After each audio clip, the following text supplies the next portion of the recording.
सभ्य सामाजिक गण वसंत ऋतुचर्या में अब तक्र जो लस्सी है उस पर विचार करते हैं। देखिए, लोग लस्सी और दही को लगभग एक जैसा मानते हैं, जबकि ऐसा नहीं है। जैसे वहां क्या कहा था, प्रायः विगर्हितम, वसंत ऋतु में दही का सेवन प्रायः निंदित है। आचार्य चरक आदि जितने भी आचार्य, इन्होंने दही के दृष्टि से तक्र पे ऐसा नहीं लिखा कि करना या नहीं करना, लेकिन मेरे अपने विचार अध्ययन के आधार पर क्या बनते हैं मैं वो बताता हूं। मेरी दृष्टि में वसंत ऋतु में तक्र का सेवन कर लेना चाहिए। करना ही चाहिए नहीं, कर लेना चाहिए। करना ही चाहिए तो वो तो हेमंत और शिशिर में है, क्योंकि वो गर्म होती है। हेमंत और शिशिर के बाद वसंत ऋतु ऐसी बसती है जिसमें लस्सी का सेवन कर लेना चाहिए, क्योंकि गर्म होती है, लघु होती है, उष्ण है और लघु है। दही क्या है? गुरु है, भारी है। दही क्या है? स्निग्ध है। ये स्निग्ध नहीं है। क्यों? इसको जब मंथेंगे तो इसके घटक टूटते हैं और स्नेह भाग, चिकनाई भाग अलग हो जाता है और दूसरा भाग, छछिका भाग, छाछ अलग हो जाती। और लस्सी को इसलिए भी गुणकारी कहा गया है।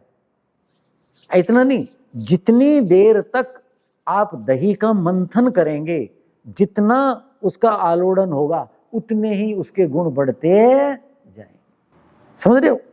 यानी जो दही था उसके घटक जितनी बार आप मंथन करेंगे वो टूटेंगे, वो टूटेंगे। जितने वो टूटेंगे उतना वो सुपाच्य होती जाएगी, सुपाच्य होती जाएगी। जैसे मैंने दूध का बताया था ना, हलवाई ऐसे ऐसे करके पिलाते थे पहले, देखे नहीं आपने? हलवाई ऐसे ऐसे डालकर ऐसे ऐसे करते थे। वो क्या था? झाग उठते थे लोग तो से। वो क्या है? उसका आलोड़न है, उसकी मधानी अलग होनी चाहिए, दही वाली नहीं होनी चाहिए, तो खराब हो जाएगा। उसको, दूध को भी खूब मथना चाहिए, ऐसे ऐसे आलोड़ित करना चाहिए, जिससे उसके घटक खूब टूट जाएं। जो दही इसलिए भारी है, गरिष्ठ है, मैंने अभी दही वाले में बताया था। तो वो क्या है? वो हल्का हो जाएगा। उसके जितने घटक हैं, घटक तो समझते ना, जिन जिन तत्वों को मिलकर के बना है, वो टूटेंगे, अलग होंगे। जैसे कच्चे दही को ही आप, दूध को ही आप मत्ते रहें, ऊपर आपको देखो स्नेह चिकनाई अलग निकल आए जी, जमाने के दही की जरूरत नहीं है, वैसे निकल आता है। तो ऐसे खूब करना। तो लस्सी जो है, इसको तो और इसमें जीवाणुओं ने दही के रूप में बदला जब दूध को, उसके घटक टूटे, और अब मंथन करेंगे तो और टूटेंगे और टूटेंगे, तो ये और सुपाच्य बन जाएगी। और हमें वसंत ऋतु में क्या चीज चाहिए? सुपाच्य ही तो चाहिए। क्यों? कि वसंत ऋतु में जठराग्नि मंद हो चुकी है। जठराग्नि के ऊपर कफ छा जाता है सूर्य की किरणों से पिघल करके। कैसे? जैसे अग्नि के ऊपर राखी छा जाती है। तो ऐसी मंद जो अग्नि है, उसको क्या करना है? ऐसा भोजन देना है जो सुपाच्य हो, लघु। तो लस्सी सुपाच्य है क्योंकि उसका मंथन हुआ है, इसके अंदर स्नेह नहीं है। और गर्म चीज है, ठंडी चीज कफ को बढ़ाती हैं, गर्म क्या करती हैं? कफ को कम करती हैं। लस्सी में कषाय रस होता है, अम्ल भी होता है, लेकिन कषाय ज्यादा होता है अम्ल की बजाय। आप देखो, लस्सी पी के देखो, बाद में मुंह रूखा सा हो जाता है आपका। तो मुंह रूखा सा हो जाता है, जैसे कीकर के दातुन करने के बाद कच्चा अमरूद का पत्ता, कच्चा अमरूद चबाओ, मुख रूखा। कषाय रस क्या करता है? स्निग्धता को खत्म करता है। तो लस्सी जो है उसमें कषाय रस होता है बहुत ज्यादा। दही में भी होता है, इसमें और ज्यादा हो जाता है। क्यों? इसका स्नेह अंश निकल गया। तो मेरी दृष्टि में, मैंने कहा आचार्यों को मैंने कहीं नहीं पढ़ा, कहीं लिखा होगा तो मेरी दृष्टि में नहीं आया होगा, कहीं पर भी मैंने ये नहीं पढ़ा कि दही लेना, लस्सी लेनी चाहिए या नहीं लेनी चाहिए, ऐसा कुछ मैंने नहीं पढ़ा वसंत ऋतु के प्रसंग में। तो मेरा ये चिंतन है कि ये लेनी चाहिए, खूब मंथन करके। जितना मंथन करोगे उसका स्नेह भाग अलग हो जाएगा, इसके घटक टूटेंगे, उतनी ये लघु हो जाएगी, उतना एक कषाय रस की वृद्धि होगी और आपके लिए लाभदायक होगी। लस्सी बहुत लाभदायक, बता दूं? बोलो, देखो क्या लिखा है। न तक्र सेवी व्यथते कदाचित तक्र सेवी, जो तक्र का लस्सी का सेवन करता है, न व्यथते कदाचित, कभी उसको कोई कष्ट दुख तकलीफ नहीं होती, यानी पाचन से संबंधित नहीं होंगी, पाचन के बाद रोग आदि भी नहीं होंगे, विकृतियां नहीं होंगी। न तक्र दग्धा प्रभवंती रोगा, बहुत से ऐसे रोग हैं लस्सी का अलग अलग अनुपात में अलग अलग योग के साथ सेवन कराने से वो रोग जड़ से नष्ट हो जाते हैं। जैसे पशुओं के कईयों के सींग आजकल के साइंटिस्ट नहीं होते, जला देते हैं, दोबारा उगते नहीं, कि लड़ेंगे नहीं, ऐसा। तक्र दग्धा, लस्सी से जिनको दग्ध कर दिया, जड़ से जला दिया, रोग न प्रभवंती, दोबारा पैदा नहीं होते। कितनी बढ़िया बात है। तो ये कारण है इसका। और क्या कहा, यथासुराणाम अमृतम सुखाया, जैसे देवताओं के पास क्या चीज है, अमृत नाम की चीज है, जैसे वो उनको सुख देती है, तथा नराणाम भूमि तक्रमाऊ, भूमि पर तो अमृत नहीं है, तो क्या हो, कहते हैं तक्र अमृत के समान है। जैसे स्वर्ग के देवताओं के लिए अमृत सुख देने वाला है, ऐसे भूमि पर मनुष्यों को अमृत के समान यदि सुख पाना है,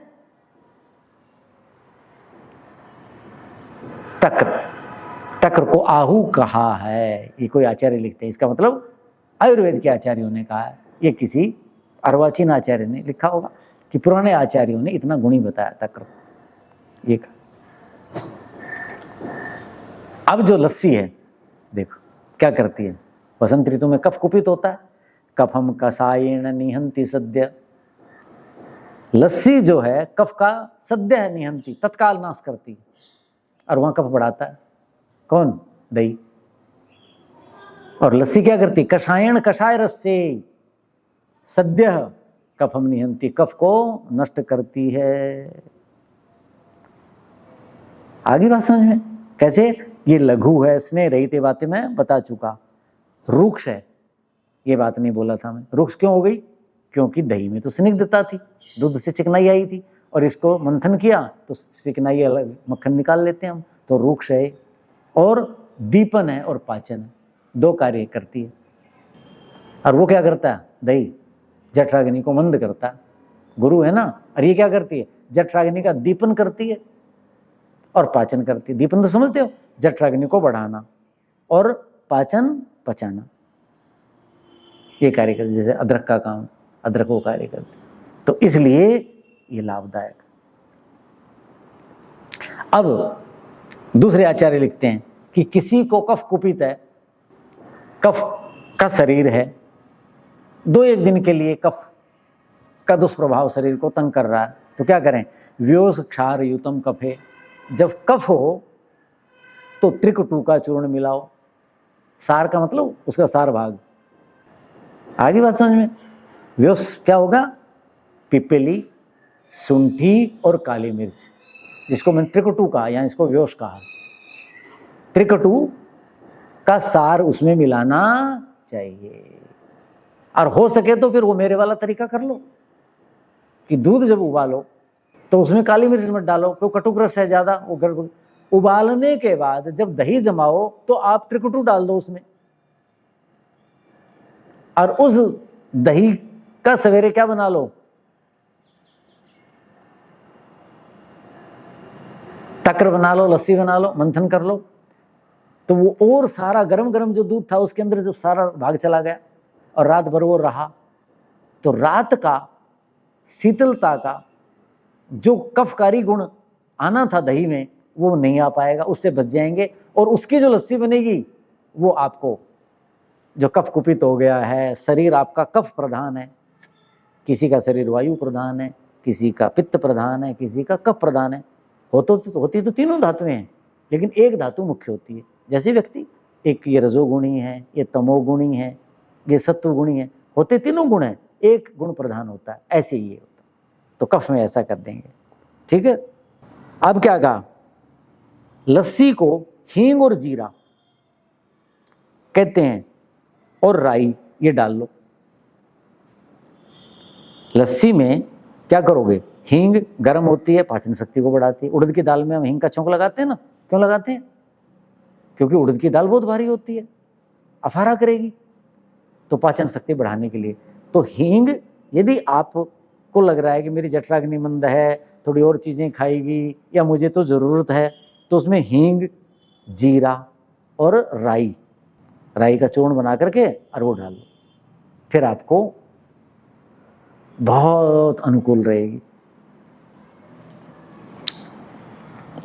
एक चीज़ और कर सकते हैं, कभी कभी जैसे मान लो अभी ऐसे दिन आएंगे 20 मार्च के बाद आसपास बहुत आएंगे, जब वसंत ऋतु में 20 मार्च मध्यम होगा ना वसंत ऋतु का, 20 फरवरी से 20 अप्रैल के बीच में, जब सूर्य भूमध्य रेखा पे आ जाएगा, मेष राशि में आएगा, उस समय और सूर्य का प्रताप पड़ेगा, सारा शरीर का वो पिघलने लग जाएगा, क्या, कफ, और उस समय हल्का सा ऐसा लगेगा बुखार का सा है, बुखार से आ रही है, मन सा नहीं कर रहा, शरीर टूटा टूटा सा है, अलसाया हुआ है, ऐसा ऐसा शरीर होगा उन दिनों, भूख सी नहीं लगेगी। उन दिनों क्या कर सकते हैं आप, देखो अदरक, लाल मिर्च, जो लहसुन खाते हैं वो लहसुन, हो सके तो थोड़ी सी अजवाइन डाल करके और उसमें लस्सी डाल करके घुटाई कर लो, यानी पेस्ट बन जाएगा उसका, वो मिला लो किसके अंदर, एक नमक तो डालना ही डालना है लस्सी में, उस लस्सी से आप रोटी खाओ, देखो फिर आप, या भोजन में वो ले लो, तली भुनी चीजें तो लेनी नहीं है, ये तो पहले बता ही चुके, तो वो कर देंगे तो आपको ये लस्सी और लाभ देगी। दूसरा मैंने आपको बताया ही था कि चटनी बनानी है, तो इसमें जो मैंने अजवाइन बताई थी वो हटा दो, हरा चना और उसके अंदर नमक, मिर्च, अदरक, हो सके कोई लेना चाहे तो हल्की सी लहसुन डाल दो, चने के बराबर, गेहूं के बराबर बस। उसके बाद आप उस चटनी के साथ आप रोटी खाओ, और इस ऋतु में बाजरे की रोटी खाएं, जवार की रोटी खाएं, और किसकी खाएं, इसके साथ मकई की। ये कषाय रस होते हैं इनके अंदर, गेहूं की रोटी में मधुर रस होता है, वो कफ को बढ़ाता है, तो ये रोटी खाएं इस ऋतु का समय। गेहूं तो कब आएगा, 10 अप्रैल के बाद आएगा, तब फसल कटेगी, तो तब तक यही खाना चाहिए, और उसके 5-4 दिन के बाद आते तो खाते नहीं गेहूं, बाद में खाते हैं, समझ गए कि नहीं, जब लुएं चलने लग जाएंगी 20 अप्रैल के बाद, तब तक यही चीजें खाएं, और बस सब्जी की जरूरत ही नहीं पड़ेगी, आप इन्हीं के साथ आप रोटी खा सकते हैं, इस रूप में आप कर सकते हैं। अब क्या है, लस्सी जो दालें हैं, उड़द की दाल तो खानी नहीं है, मूंग की दाल बना लें, अरहर की बना लें, जो हल्की दालें हैं, और उनके साथ लस्सी फिर आप सेवन कर सकते हैं, तो वो लाभ होगा। अब ये इसमें रुक्ष चीजें ज्यादा हैं, ज्यादा रुक्षता न हो जाए तो आप मक्खन का सेवन कर सकते हैं, चुपड़े मत, मक्खन जैसे वो चटनी बनाई, साथ ही मक्खन रख लो, तो मक्खन लगा करके ताजा ताजा, और आप उसके साथ खाओ, और लस्सी अलग कर लो। उससे क्या होगा, आपको जो कई बार अफारा हो जाता है रुक्षता कषाय रस के कारण, इस चीजों के कारण, तो मक्खन जो है, वो घी जो है क्या करता है, मक्खन ज्यादा गुणकारी है घी की बजाय, ये जठराग्नि को बढ़ाते हैं और अफारा नहीं होने देते। अफारा होता है रुक्षता के कारण, और ये स्निग्ध है और जठराग्नि को बढ़ाते हैं, तो आप इनका भी सेवन कर सकते हैं। तो लस्सी के बारे में मेरा ये चिंतन है, तो इस ऋतु में आप लस्सी का सेवन मेरी दृष्टि से तो करने का प्रयास करें। जैसे वहां क्या कहा था कि दही का सेवन हो सके तो न करें, उससे विपरीत है, रोज लें ऐसा आवश्यक नहीं। मान लो चक्रवात आ गया किसी दिन, बरसात आ गई, ठंडी हवा, पूर्वी हवा चल रही है, तो इसमें जलीय अंश ज्यादा होता है, किसमें, लस्सी में, उस दिन वो सेवन न करें, उस दिन वो सेवन न करें। लेकिन जब सामान्य ऋतु है, उस समय आपके जठराग्नि की दृष्टि से ये बहुत उत्तम है। ओम शांति शांति शांति हो।